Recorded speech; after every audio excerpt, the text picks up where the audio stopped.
Well, hello, friends, and welcome to a Time to Speak podcast, where we open up the conversation about the aftermath of abortion, give voice to unspoken grief and loss, honor our babies in heaven, and advocate for life and the preborn. Through powerful stories and heartfelt conversations, we create space to navigate this deeply personal journey together, offering support and the kind of encouragement that helps you move forward.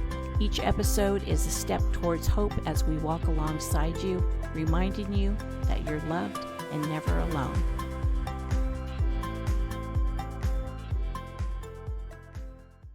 Okay, well, thank you for joining us. We are here with a new guest, Mindy, and this is a Time to Speak podcast. So thank you so much for being here, Frank and Mindy.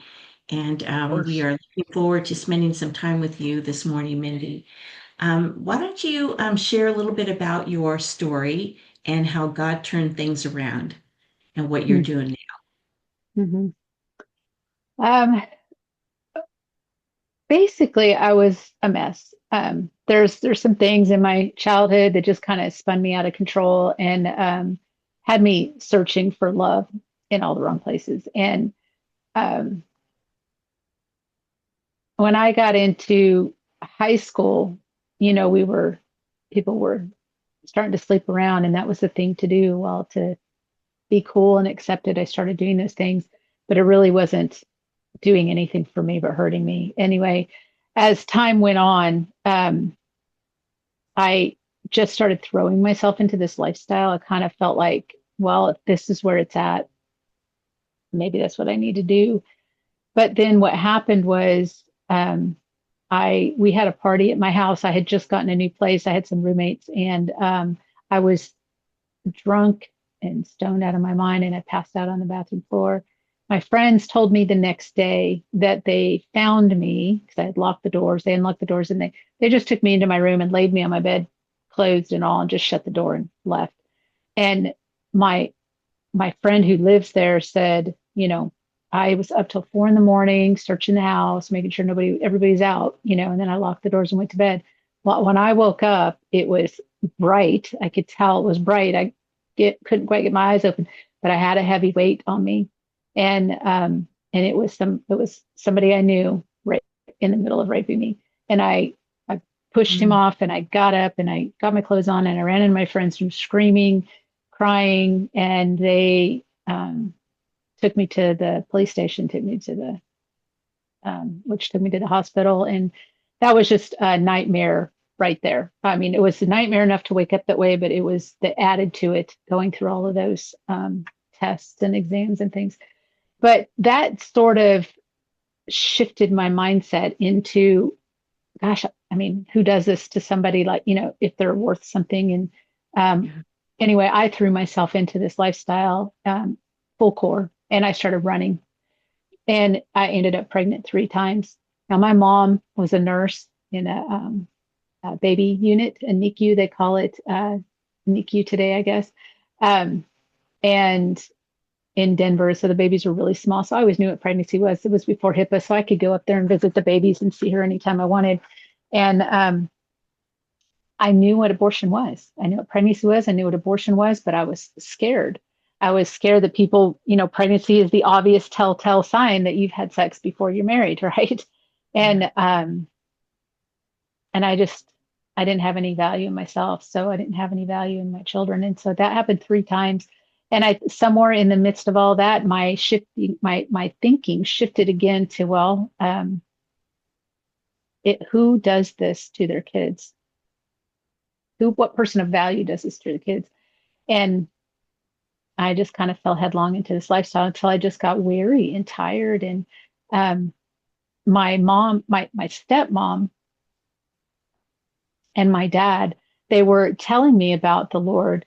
And I started to get this hunger and thought, gosh, I need something different. This sounds so much better. And long story short, I ended up giving my life to the Lord, but then I struggled.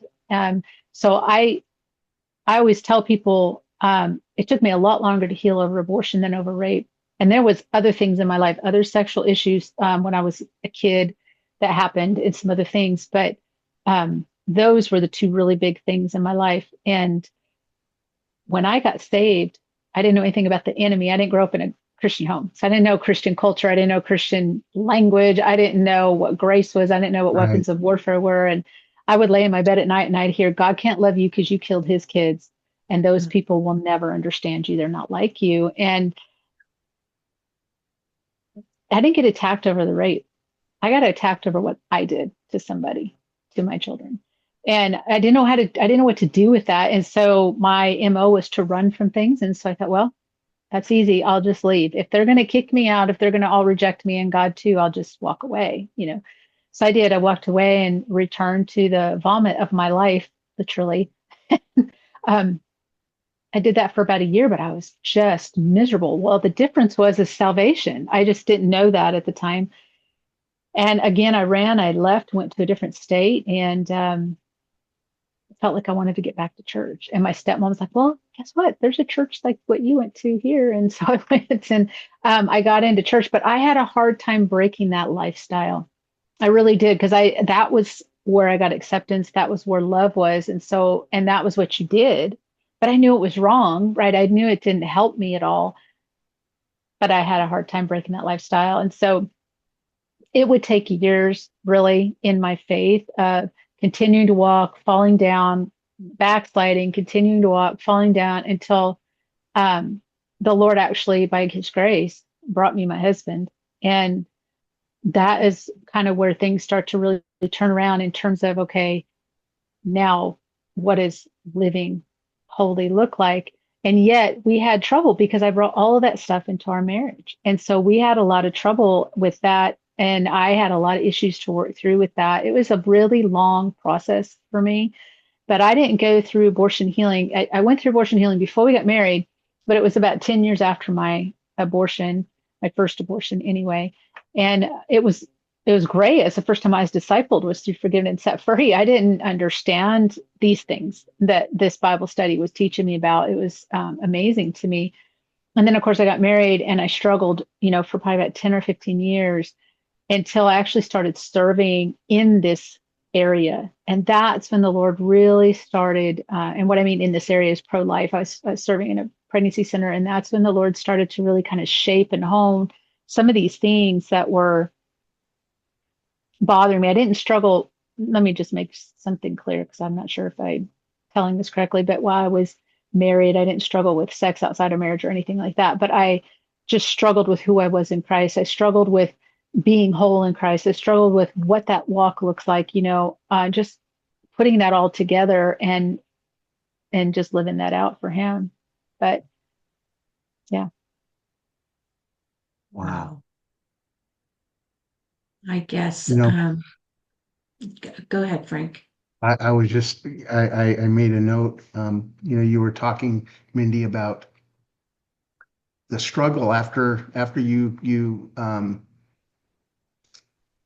had your salvation and said, you know, I'm Lord, I'm yours, right? And I think we all go through that, and then you had struggles after, and I think that is so.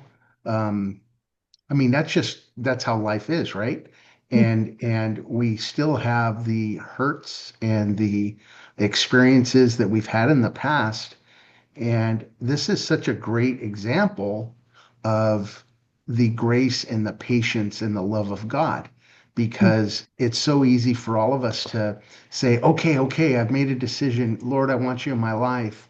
And then we have the world and these influences that we haven't gotten over, and they Mm-hmm. keep pulling us back and Mm-hmm. pulling us back. And it could just be a word that somebody says, and Mm-hmm. just being hurt and saying, you know what, this isn't worth it. But Mm-hmm. God never stops saying you're worth it, right? That's what this reminded me of. That's what this told me. So um, Mm-hmm.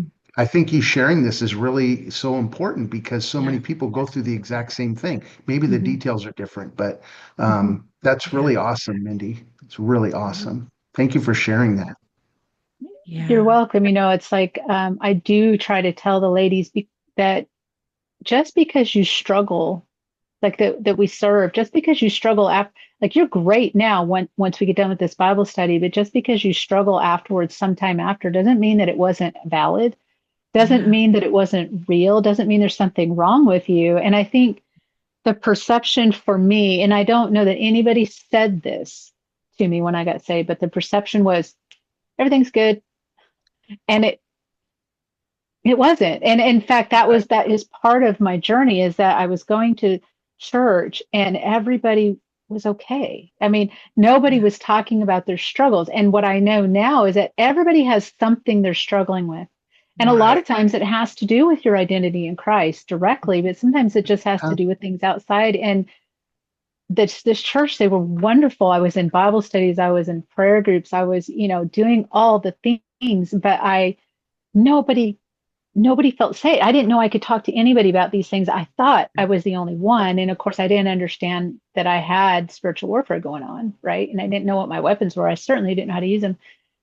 And then, so when I left that state and went to another state and then found myself back in church, what I saw was the same thing. Nobody was really, everybody was good. Nobody was really talking about their struggles. And I was a mess. And I thought, well, okay, this is where I need to be. I just won't tell them what Jesus has done. And I won't tell them that I'm struggling because I'm the only one and I don't want to be the party killer. Yeah. And anyway, yeah, it was a struggle for me. And so the first thing I do when I'm in a Bible study is it gets real. I take them right there to the real things, because somebody's got to open the door and have that foot. Somebody's struggling that That's needs to right. hear. Somebody needs to Right. talk. And whether it's in the group or it's privately, at least somebody will know that I'm a human being that struggles today with my faith, not because I'm not a Christian, not because I don't believe, just because I'm a human being, Right. That's right. right? With lots Yes. of things. And the enemy comes at you. And so there's just these things that we have to grow in our faith, in Yes. understanding. Yeah. I think that's such an important piece that you mentioned, Mindy, because even when I grew up in another denomination, but never had a relationship with Jesus, and really didn't know that I was allowed to. But I remember I had this friend in high school, and she was a Christian. She was always the Christian, amongst Mhm. our group of friends. And sometimes she was saved, and sometimes she wasn't, and she'd go party Mhm. with us, you know. But she would always try to get us to go to church. And well, that didn't sound fun. But when I finally, years and years later, when I finally did receive Jesus, yeah, I was so scared because I thought that something was like, I literally thought as an adult that something was going to physically change in me, that I was going to really become this different Mhm. person. And I didn't even tell Frank. I mean, we were married for years, and I didn't tell him because I didn't have any point of reference of what it means to become a believer and to give your life to Jesus. I only knew what I knew from the denomination that I had grown up in. Mhm. And so I was really afraid.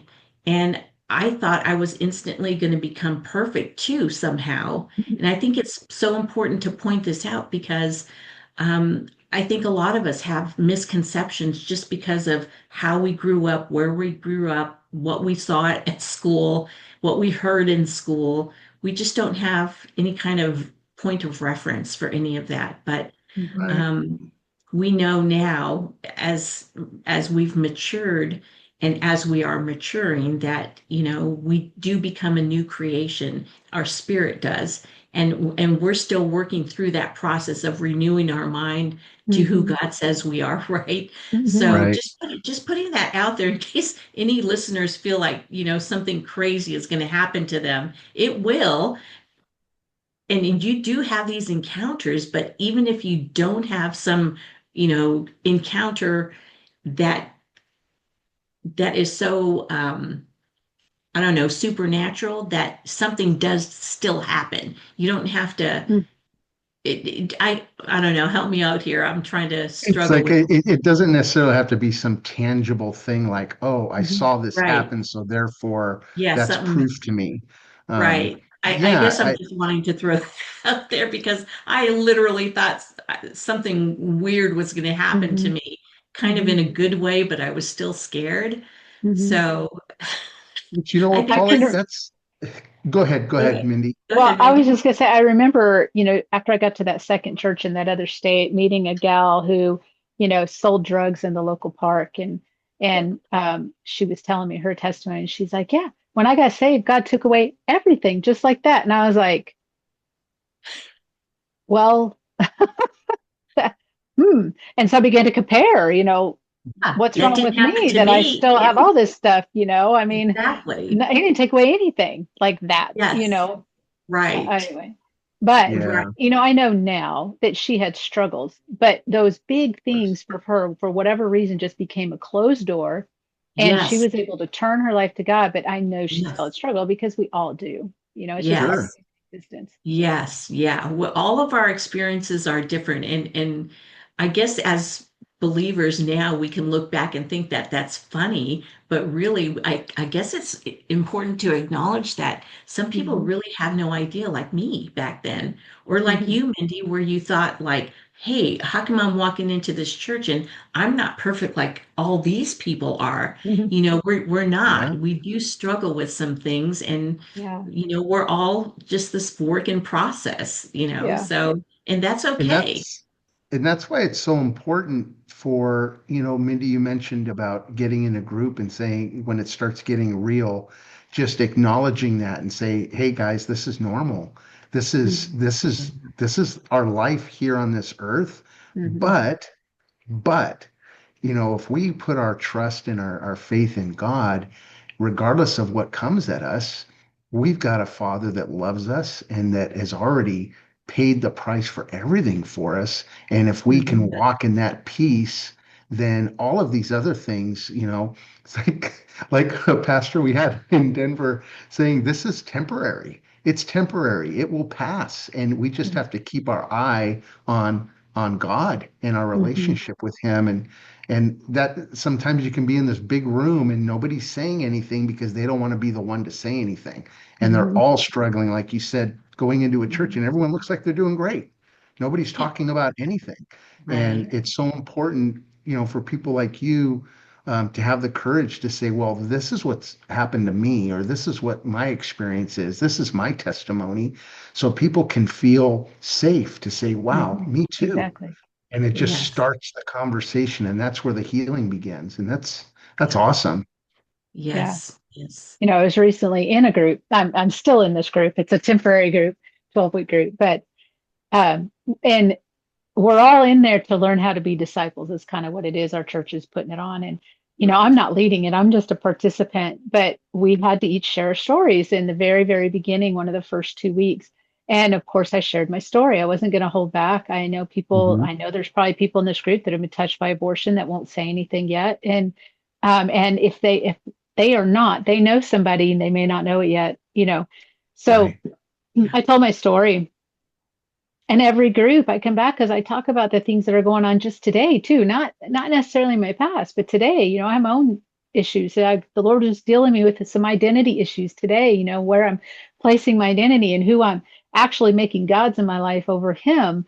And it's just all that sanctification process and that healing growth process. But in that group, a few weeks later, I don't even know what we were talking about. But one of the men looked at me and he goes, "You know something?" He goes, "I felt instantly comfortable and safe that I could say anything I wanted to because you shared your story." Wow. Hmm. And I was like, awesome, you Wow. know? He doesn't have abortion in the past. I've talked to him before, but we haven't had that kind of conversation before. He's never really Yeah. heard my story. But it was just, I was like, thank you, God, because that confirms what you showed me years ago, that we lack transparency and authenticity in the church because we all don't want to look like the bad, like, Right. like we don't want to be somebody's project. And I get that too, you Yeah. know. Yeah. Yeah. Well, gosh, I mean, share with our audience what God is doing in your life now, Mindy. I mean, it's incredible. So share a little bit about that. Oh gosh. Well, if I could give context, I think Yeah, think sure. this is Yes. just Sure. this it more powerful. In 2016, I was working in the pregnancy center, and the Lord called me out specifically and said, I want you to start abortion recovery standalone. And I just thought that was the dumbest thing, first of all, because, um, the pregnancy center was just getting its footing in the area and it was building networks. I was new in the area and knew nobody, and I thought, why would I start all over when this can be done in the pregnancy center? Everybody does it this way. And I literally said, that's really stupid. And 2 years later, the Lord called me to do virtual abortion recovery. I had not done a Zoom group in my life. I hadn't even seen one. I didn't know how to use it. And I pitched the idea because I live in a small town. And so it really appealed to me because of the gossip factor. You can meet people outside of your social circles, like literally and online. And I thought this might really appeal. I pitched the idea to somebody who's been in this abortion recovery for years. And she was like, oh, I don't know. I don't know about that. And I was like, yeah, that's a pretty dumb idea. Never mind. And I walked away from that. Well, I burnt out. I worked too hard. I was working for my value instead of understanding my value is in Christ and just resting in that. And in 2019, I burnt out. And I went and just got this little job and I was trying to pay off my car. But in the process of that, there was all kinds of things that was happening in my life at the pregnancy center and then after that was showing me, starting to really help me see that there was some things in my heart I hadn't dealt with that didn't have anything to do with the abortions. They were other things that I had never dealt with, and they were motivating things way back in my childhood that were motivating the way I was behaving today or that day. Yeah. So all I could say is the Lord put it in my heart. I'm taking a year off. My husband, has a great job. I just wanted to pay my car off. I'm taking a year off. I'm not going to volunteer anywhere. I'm not going to get in Bible study anywhere. I'm not doing anything. I thought I was done in this abortion recovery pro-life space when I left the pregnancy center. I thought I had messed up. The burnout is a dark thing for some people. It was dark for me. So I just thought I was done. And I took this year and I just sat with the Lord. And I'm going to tell you what, busyness is an identity in our culture that is wicked. Because when your identity is wrapped up in everything that you do, Christ is not your Lord. Yeah. And that's where I was. And so when I took a year off and I would tell people, everybody says, what are you doing? Sitting with the Lord. Nobody knew how to act. Nobody knew how to say anything. It was very uncomfortable and awkward because I didn't know what else to say. That's really what I'm doing. Right. And nobody wanted to ask. What's that mean? So we just kind of let it drop and something else would come up and we'd move on in the conversation and whatnot. But the Lord started to show me and just really get in there, and his word, I was just taking time to listen and let him cleanse some things. I just have been busy all my life, and really it's in an effort to cover up a lot of the things that I hurt. Distraction. And then in that fall, that second year, outside of the pregnancy center, that fall, this 2021, the Lord renewed the call to this. And so I started in 2022. And up to that point, I was a person who said, just let me do it. Get out of my way. I don't need help. I got this, even if I didn't. But when the Lord renewed that call the third time, the first thing I remember praying, I'll never forget this, was, Lord, I need people. And the odd thing was I didn't know why. I just thought, well, we'll just do some groups. I didn't know why I would need people. I didn't know exactly what we'd be doing. I just didn't know. So since 2022, we have served over 140 women and now 3 men. Wow. Well, 2 men. We got 1 signed up. But by the end of this year, it'll be 3 men. And that was a complete mind blow. We weren't planning on that at all. Yeah. And then, we started, what have we done in these 3.5 years? We've started 2 podcasts, one for abortion recovery leaders to help us just learn from one another and see what other people are doing, just on an everyday basis. And then we started another podcast, and Linda Thomas and I co-host these together. We started another podcast called Your Healing Place, and that is for women struggling with their abortion. It's helping them understand how faith and abortion recovery intersect to validate their emotions and help them to heal and Right. let them know that recovery Wow. is possible. Wow. And then on top of that, our services now have expanded this year to we're doing Forgiven and Set Free. That was the one that I started doing. Mm-hmm. We're doing another group called Unbound, which is a Bible study for healing from your broken sexual past. We're doing a monthly drop-in group, support group by virtual. And we started doing a new group called Moving Forward, and we're still developing this group out, but this is going to be for women who struggle, who are new in their abortion healing and or new in their faith. And Wow. that gets assessed in the intake. And so we've got that going on as well. And then Wow. Linda and I have started a little team for the Abortion Recovery Network to meet by Zoom, which you guys have been on, with mostly Tennessee, but sometimes people outside of the state once they start to hear about it. And then we do in-person gatherings twice a year. And they're just small little gatherings for us to get together and pray together and just spend Right. time and just feel like we're not alone in this, because we do feel like the Yeah. little stepchildren of the the pro-life movement sometimes. And I'm trying to think of what else. Our online services also, we have a bunch of services online so women can go out and check us out and learn about who we are, get some healing while they're out there, and then decide when they're ready for a group. So we've got Yeah. some more things coming up that I'm hoping Wow. to get started next year. So Wow. That is Awesome. incredible. yeah, You and we have 12 leaders now, oh, wow. 12 leaders, and a small board. And just more people are coming to me and saying, "Can we lead? Can we lead with you?" I'm like, "Well, I guess yes. I mean, yes, because I'm excited, but I'm like, oh my gosh, what do I do? Because how do I take care of all these people? Because there's a certain amount of care that goes into that. So I'm really just like, Wow. Lord, okay. But I have to tell. Can I tell you the verse that He gave me Yeah. last fall? Yes, Sure. please. Because last fall we may have had, how many leaders did we have? 6 maybe leaders, or a little bit less. And oh, that's where I needed to be.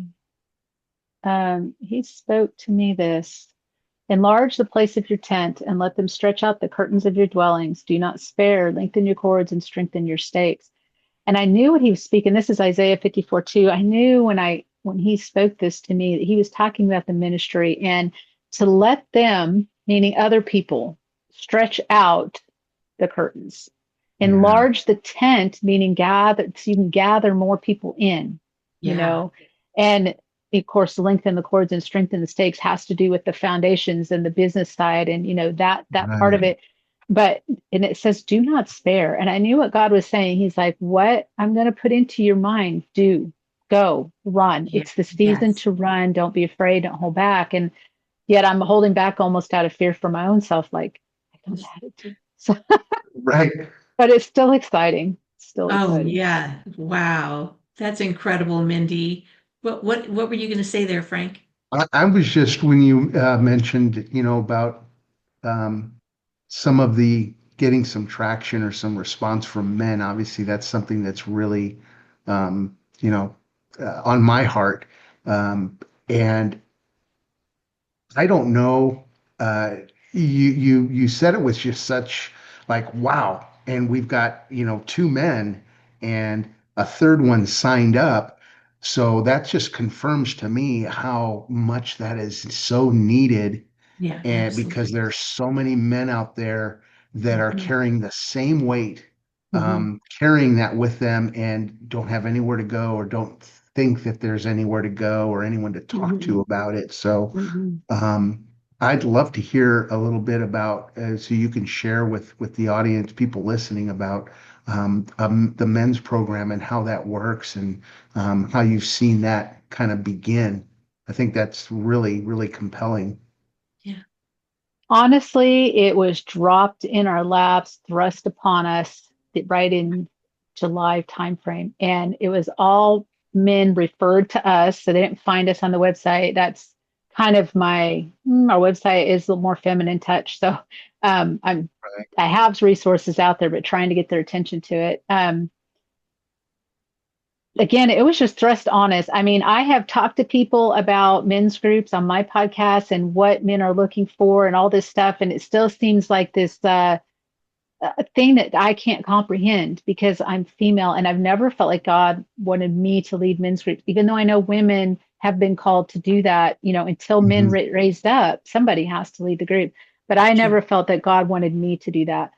Mhm. But Right. then he brought Bob Hershey to us as our board president. And I know he's Great led guy. men's groups. And I said, hey, if you ever want to, and he's like, sure. And then boom, we had three guys just dropped in our laps. And I was like, okay. So he's using Reclaiming Fatherhood. I Yep. honestly have not taken a close look at that study. I know I need to, but I've just been so busy with my head into all this other stuff.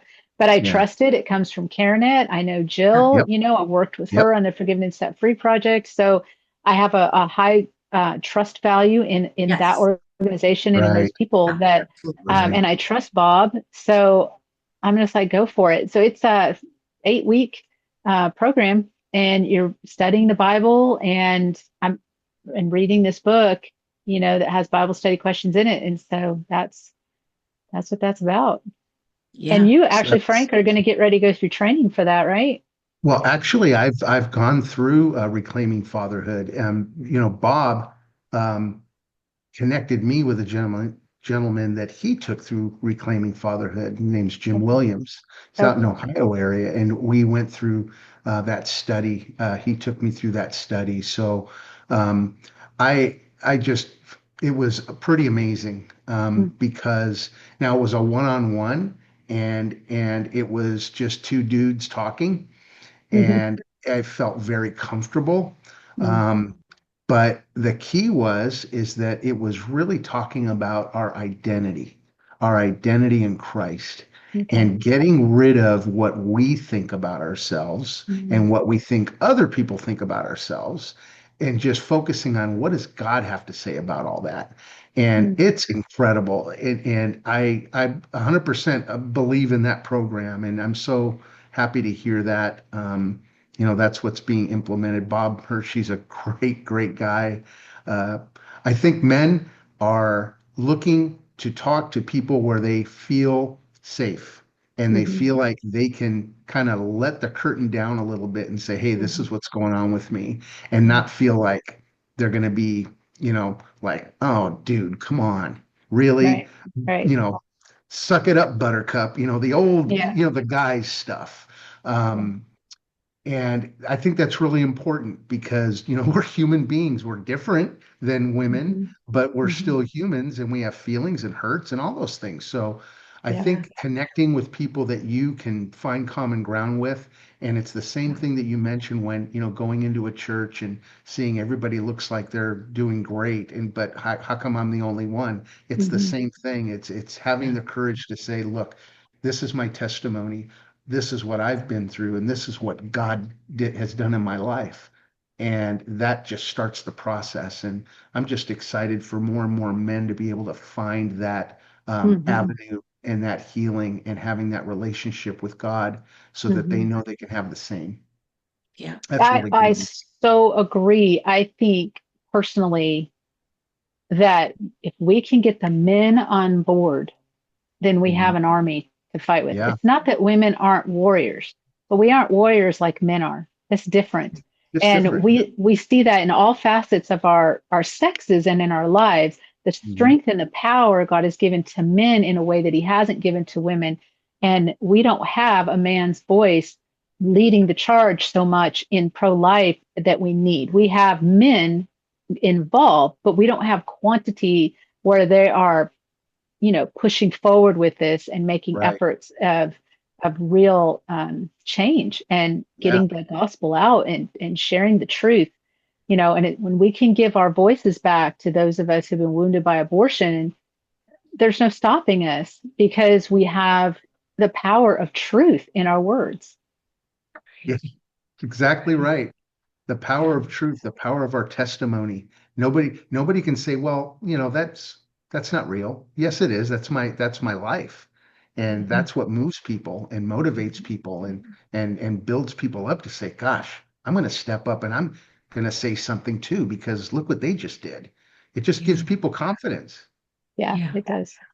It does. Yeah. And That's if they awesome. can make it, then I can make it.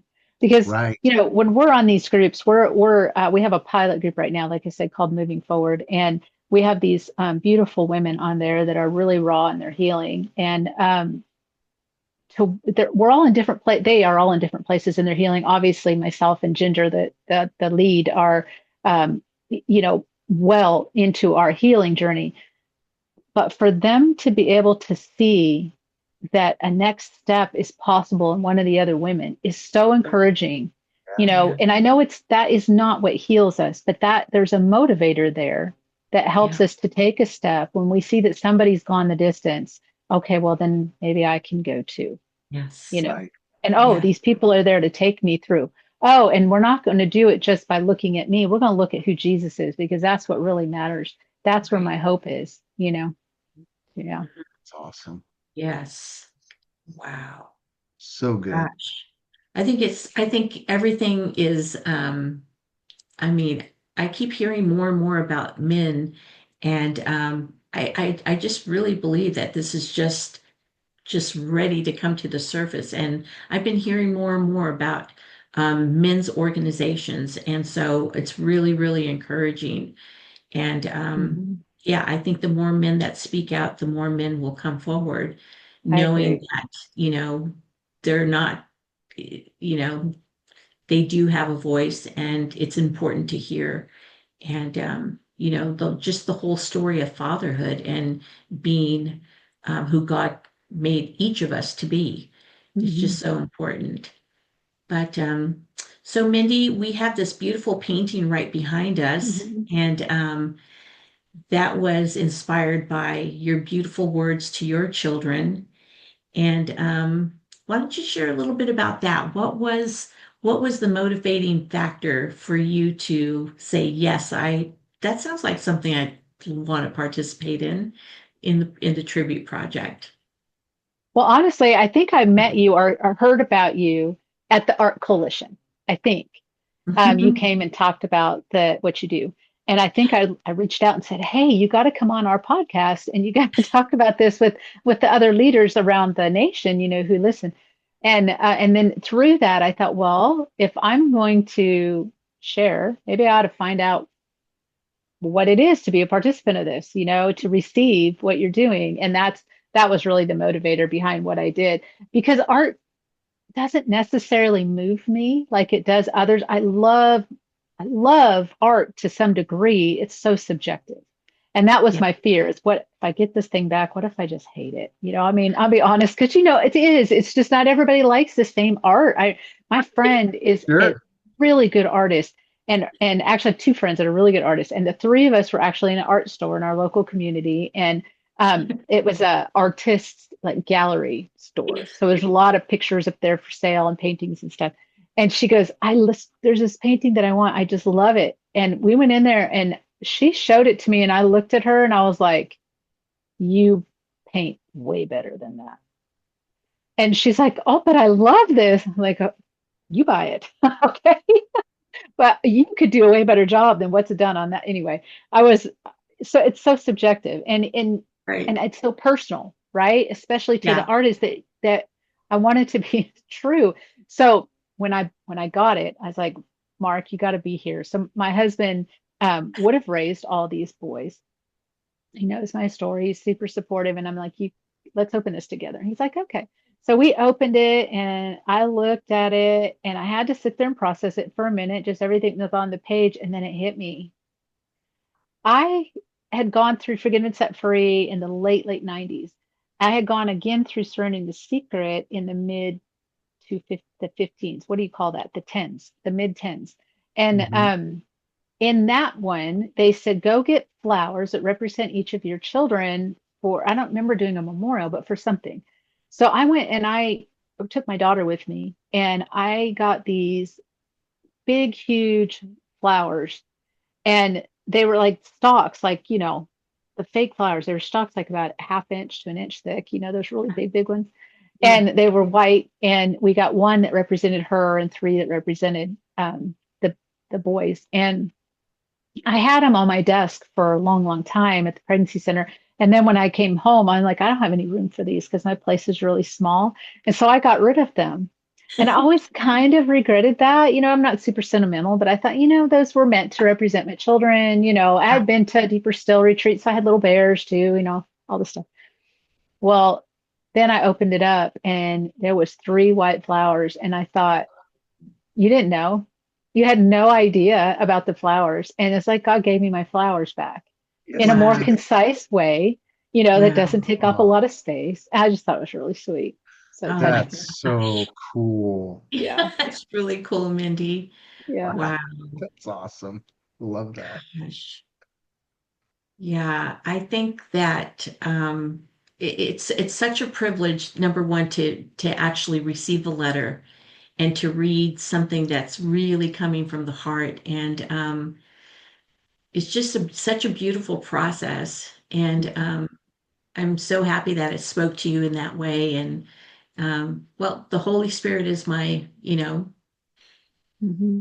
he works through my hands, through the brush, through the paint. And so he knows what needs to be said. That's right. And, I don't even understand it most of the time, but he gives me some idea of like the theme of what it's about, maybe. But yeah, it's always so wonderful to hear the feedback like that. And it's encouraging to me. And Mm-hmm. like, okay, keep going, keep going. Mm-hmm. This is, Very this affirming. is Yes. yeah, Yeah. yeah, that's a good For word, sure. affirming. Yeah, but thank you for that, Mindy. What do you think that that the tribute project and going through that process, how does it draw a person closer to Jesus or to God?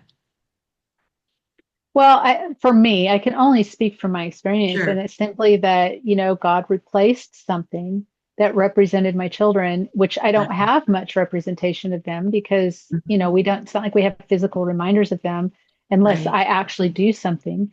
And that Yeah. was one of those things that I felt like he was replacing that he just wanted me to have.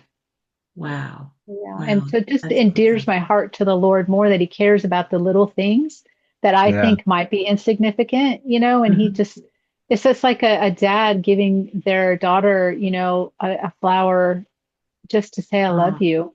oh my It's kind of the gosh. same thing. And our father we get our love from the father. And so, who better to express their love in these sweet little mementos than the Father and show us how to do that to others, you know? Yeah. Oh, That's that's so good. beautiful. Wow, what a beautiful picture that is.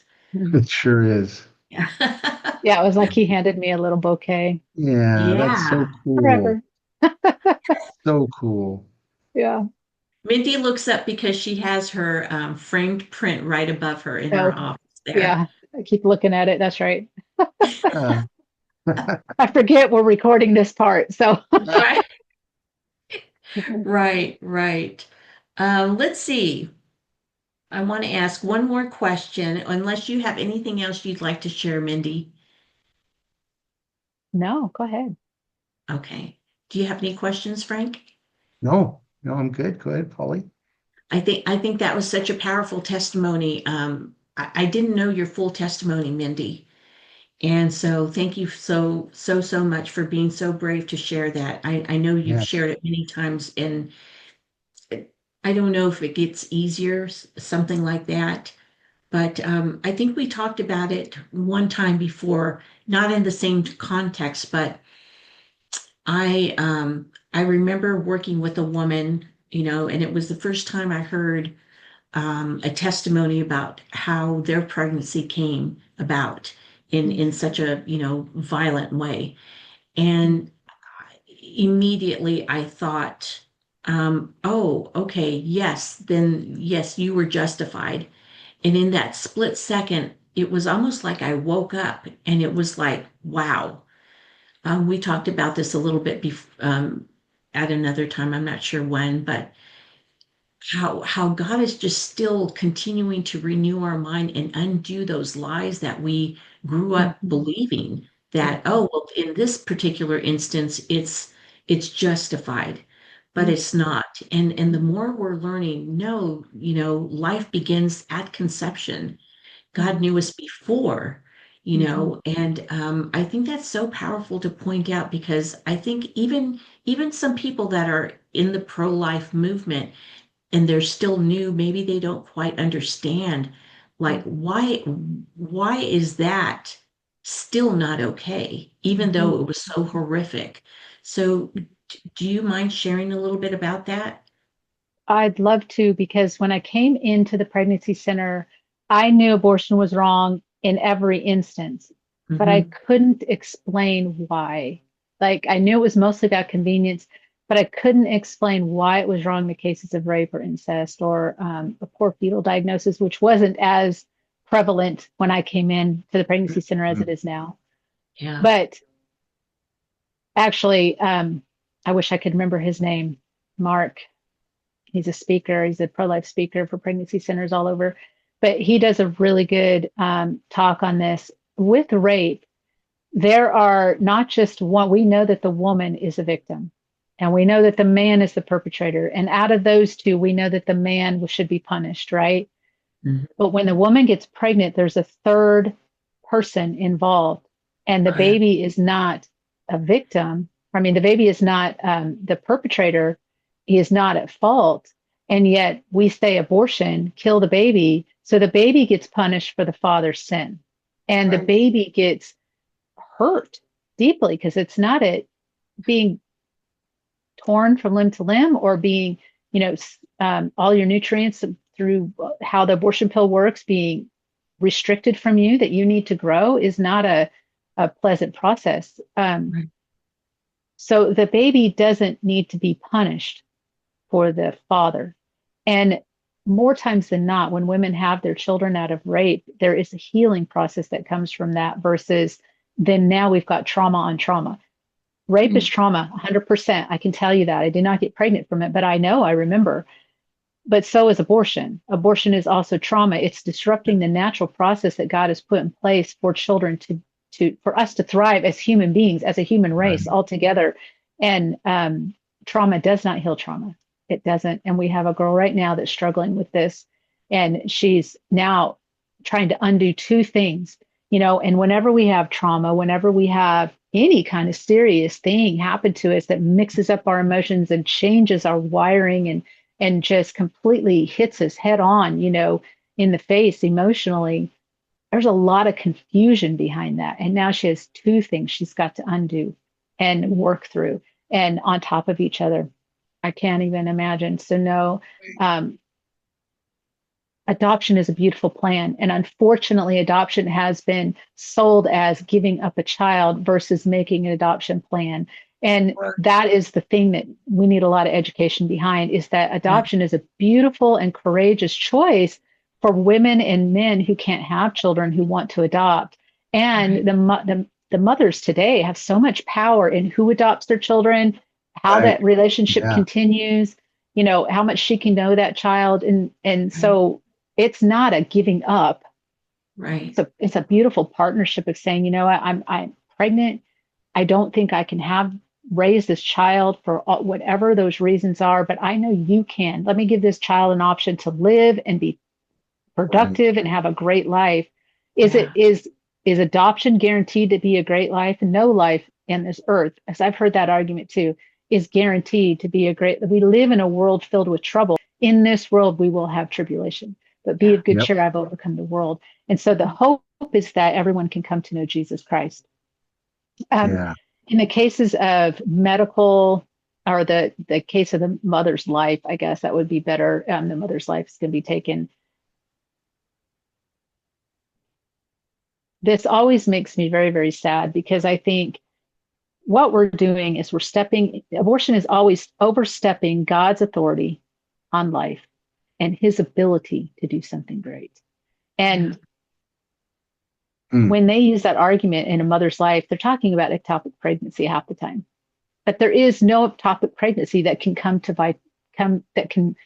can what is the words I'm looking for? I've completely lost them. Can come to term.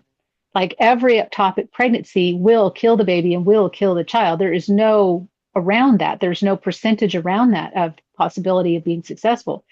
And in that case, the mother has the chance to live, but the baby absolutely does not.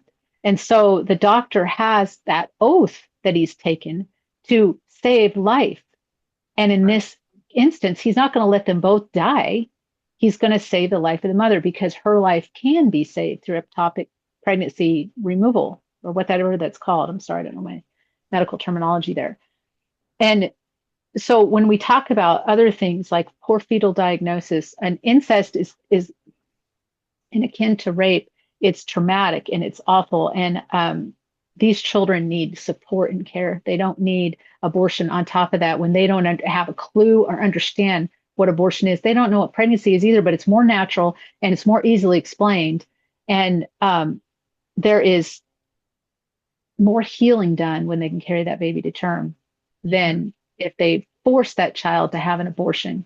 When that child and then grows up and says, what the heck? All this stuff was thrust on me. And you gave me more pain by taking this child than by letting me just have it naturally, which would have been hard, but more, there would have been a lot more support for that child. Because oftentimes when people are saying, abortion is your answer, then they leave them and they don't support them after the abortion. It's the same. The gal that we're working with right now, it's exactly what she said. She said, she's an adult. And she said, my family was totally supportive of my choice to have an abortion because of the rape. She said, but they can't help me now. And they aren't helping me now. Now I'm left all alone with all the consequences. And that's the problem, is they're all that after abortion, everybody's like, it's a problem solved. But it's not. It's a child forever. Abortion takes a child from our arms, but never from our heart, ever. Yeah. We remain a mother to that child until the day that we die. Yeah. So in the case of poor fetal diagnosis, we have another gal on our team who wrote a book about her journey through that. 20 years of just shameful, degrading living because she didn't know what to do with this diagnosis, that she trusted these doctors, and abortion just gutted her, literally, not physically, but emotionally, both. Right. And there's no room in those decisions for God to do a miracle or for the doctor to be wrong, because the doctors are wrong. Now, I don't know the percentage of how often they're wrong, but they are wrong sometimes. We hear those stories. And so we need to let God have some space to do a miracle. Now, truly, if that child is born with severe handicaps and that child is going to die within hours of birth or whatever that is, that mother and that father now have the opportunity to love that child into the arms of Jesus. And they don't have any questions in terms of would the child have survived? Was I right to have an abortion? They didn't have that. They get to hold that child and love him into the arms of Jesus. Some are stillborn, but they still get to hold and bond for a minute with their baby. And it's a powerful healing thing to be able to do, and then bury your child. Abortion takes all of that away. You can't have any of that with abortion. And it's just, I'm talking about the physical, earthly things of it, but in God's eyes, abortion is sin. Right. Period. It's murder, period. Right. And, I heard of a woman say, my son and his wife were pregnant. She was pregnant, and then she got cancer. And they knew that if she went through with the cancer treatments, the baby would probably die, is what she was told. And we counseled them to go through with the treatments because marriage is more important than the baby. That woman died anyway. Mm-hmm. Now, what if, and I'm sad that she died. It was a very sad thing. But what gets me is what they will never know is if she chose to put her life in place of that baby, maybe the Lord would have extended her life long enough for her to have that child. And then he would have a child. He would have something of her. But he lost both. And we don't give God any space to do work, to do miracles, to have a say. We come in and we play God, but with abortion. Yeah. Yeah. Wow. Oh, that's really powerful. It really is. Thank you for sharing that. Thank you for sharing that, Mindy. I remember last year meeting a woman, and I don't know exactly what the diagnosis is, but she said that they knew that the child would not survive. And of course, they were pushing for her to have an abortion. But her words were, she knew that she could live with the grief of losing her baby, having her baby and losing her baby, giving it a chance to live, even if it was for a couple of hours. That was going to be easier for her to live with than the guilt and regret of choosing an abortion. Mhm. And I mean, wow, that was just so powerful just to hear her Yes. say that. She was very, very strong in her thinking, her philosophy of how she Mhm. wanted to handle this, you know. Um, and I've not heard too many stories like that, Mindy. So um, I don't know. I think you guys are just doing such fabulous work there, and I believe that God is sending people that need to hear those stories, and for people to get their healing, and then sharing their stories in ways, whether it be through a Right. book or just being, on the speaking at their church or wherever, but just getting those stories out, because it is so easy to feel like we're the only ones that have these struggles, and Mhm. there's no place to go to, but there's so many Mhm. resources out there. And Yeah. so thank you for sharing what you guys are doing there, sharing resources. I mean, I feel like it's just what connects all of us that do this work together. And I love that you guys are doing support for those of us who are in this, field. And it's just amazing. You guys are doing awesome work there. And I know that God's going to continue to expand your territory and just do great things for you guys and your ministry. It's just really awesome. Absolutely. It's really sobering. It's really sobering, Mindy, to hear like what you're encountering there and what God's trusting you with. And it's just beautiful. It's hard, but it's beautiful because we know that Jesus is there for each one of us, that Mhm. we don't have to go through any of this alone, that He's That's here right. with us. And we don't ask, I mean, He's just here. We don't have to ask, beg, like, can you please help carry me through this? He's already doing it. And maybe we Mhm. just don't recognize it, but He's just beautiful. He's just Mhm. beautiful, even in the hard things. Mhm. Yeah. Do you mind if I read a scripture to you? Yes, Not at please. all. Okay. I'd This love is it. one that what you're saying is this is one that God's speaking to me right now. Let me find it. Okay. It's 2 Samuel 22:32 and 33, and it says, "For who is God except the Lord? And who is a rock except our God? God is my strength and power, and he makes my way perfect." Mm, So it's what you're that's right. saying. Yeah. That's right. He's Second the way. Samuel, Second Samuel, Uh, what? 22:32 through 33, I think. 32 through. Okay. Wow. Yeah. That's beautiful. It's We'll put awesome. that up. Mindy, let us know where people can find you and find your virtual groups. You have there on your screen an even place. So, what's the web address for you guys? www.anevenplace.com. And we are out on YouTube. We have a YouTube channel and Oh, we have Facebook. We have Instagram, but long story, I can't get in it. So we haven't been okay. posting to it. But yeah, Okay. those are our places right now. Okay. So I will put all of that in the show links, Okay. notes.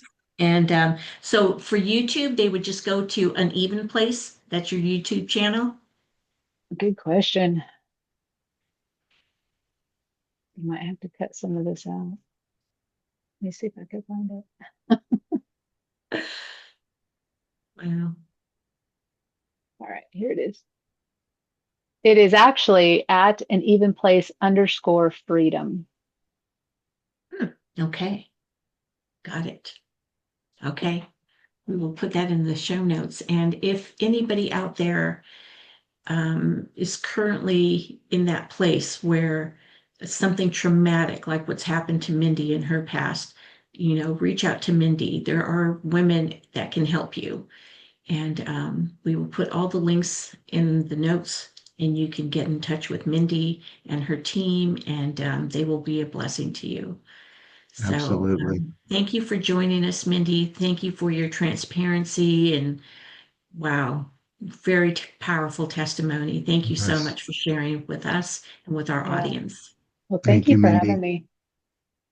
All right. Awesome. Thank you. All right. Thanks, guys. Thanks for joining us. Whether you're on a journey of personal healing or seeking to understand the experiences of others, A Time to Speak podcast offers a space to reflect, grow, and be reminded that you're not alone. Join us next time as we embrace the power of hope, healing, and transformation that only comes through Jesus. To get involved and learn more about our project, visit us at thetributeproject.com and see how you can make a difference in the lives of others.